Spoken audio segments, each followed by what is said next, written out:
ఈ విధంగా మనసులు తెలుసుకొని మనం కానీ నడుచుకోగలిగితే చాలా సమస్యల్ని మనం డీల్ చేయొచ్చు. దానికి కొంచెం ప్రశాంతత కావాలి. ఎదుటి వాళ్ళ మనసును తెలుసుకోవడానికి ముందు కొంచెం టైం కేటాయించాలి. భర్త మనసు అర్థం చేసుకొని భార్య నడుచుకోగలిగితే సూపర్ ఉంటుంది. కొడుకు మనసును అర్థం చేసుకొని తల్లిదండ్రులు నడుచుకోగలిగితే అద్భుతంగా ఉంటుంది. కూతురి మనసును తెలుసుకొని నడుచుకోగలిగితే అద్భుతంగా ఉంటుంది. ఫస్ట్ ముందు బిడ్డల మైండ్ని చదవాలి.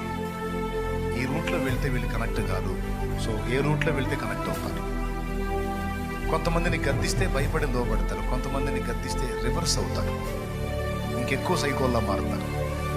అప్పుడు వాళ్ళని గద్దించడం కాదు, వాళ్ళని ప్రేమతో ప్రోత్సహించి లైన్లో తీసుకుంటారు. అసలు ఎవరెవరిని ఏ విధంగా బ్యాలెన్స్ చేయాలనే విషయాల్ని తెలుసుకొని నడుచుకోవాలి.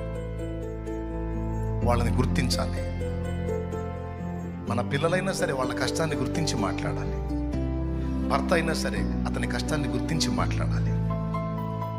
భార్య అయినా సరే ఆమె కష్టాన్ని గుర్తించి మాట్లాడాలి. ప్రశంసాపూర్వకంగా నువ్వు ఆమెను ప్రోత్సహించి మాట్లాడినప్పుడు ఆమె ఇంకొంచెం ఎక్కువగా దేవుని కోసం లేదా నీ కోసం పనిచేయడానికి ఉపయోగపడుతుంది. తృణీకరించినప్పుడు ఆమె నుండి పొందే చాలా లాస్ అవుతాం.